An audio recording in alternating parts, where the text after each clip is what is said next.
اب یہ بھی جان لیجئے کہ ایمان اور یقین کے مراتب ہیں۔ ایک یقین وہ ہے جو فکر و نظر اور تعقل و تفکر کے نتیجے میں پیدا ہو جاتا ہے۔ ایک یقین وہ ہے کہ جو خود ذاتی مشاہدے سے پیدا ہوتا ہے۔ اس سے بھی بلندتر ایک درجہ ہے کہ جو انسان کے ذاتی تجربے اور احساس سے ہوتا ہے۔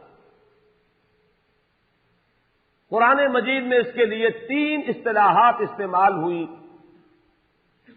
علم الیقین، عین الیقین، حق الیقین۔ علم الیقین یہ ہے کہ آپ نے استنباط کیا، استدلال کیا اور کسی چیز کا علم آپ کو حاصل ہوا، آپ کو یقین آ گیا۔ عین الیقین یہ ہے کہ آپ نے اس چیز کو دیکھا، اور حق الیقین کا درجہ اس سے بلند ہوگا، وہ انسان کے اپنے ذاتی تجربے کا ایک جز بن جائے۔ ایک مثال سے ان تینوں کو میں واضح کر سکوں گا۔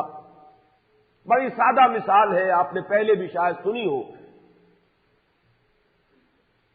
اگر آپ کہیں دیکھیں کہ دھواں ہے تو آپ کو یقین ہو جاتا ہے کہ آگ ہے،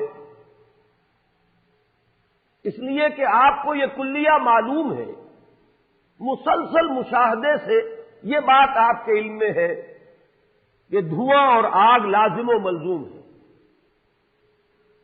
اگر کہیں دھواں ہے تو آگ لگی ہوگی۔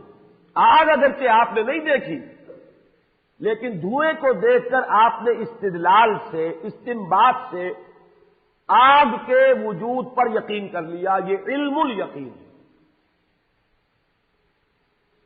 اب آپ نے قدم بڑھائے، آپ بھاگے دوڑے، وہاں پہنچے اور آپ نے دیکھ لیا کہ آگ لگی ہوئی۔ یہ ہے اس سے بلندتر درجہ عین الیقین، جسے ہم کہتے ہیں عربی میں لیس الخبر کل مشاہدہ کل معائنہ۔ کسی کے بتانے سے جو یقین پیدا ہوتا ہے وہ ویسا نہیں ہو سکتا جتنا خود دیکھنے سے پیدا ہوتا ہے۔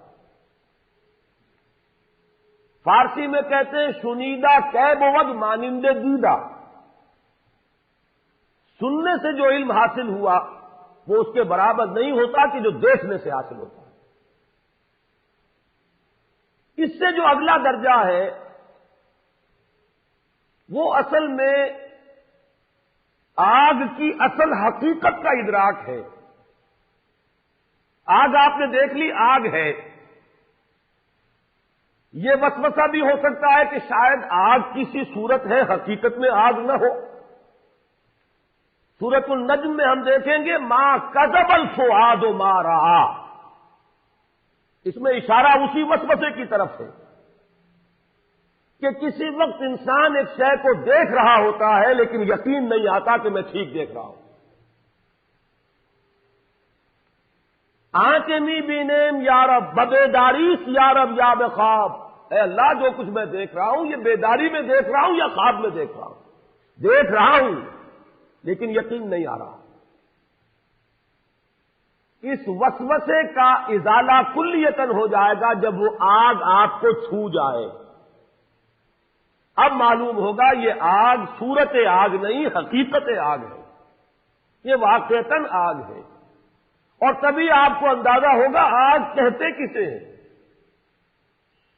اگر کبھی انگارے نے آپ کے جسم کو چھوا نہ ہو اور ساری عمر آگ صرف دیکھی ہو تو دیکھی ہوئی بھی ہے لیکن اس کی حقیقت کا علم آپ کو نہیں ہے جب تک کہ وہ آگ کہیں آپ کے جسم سے مس نہ ہوئی۔ یہ ہے وہ ذاتی تجربہ۔ انسان کے اپنے احساس تک جب رسائی ہو جاتی اس چیز کی تو یہ ہے حق الیقین۔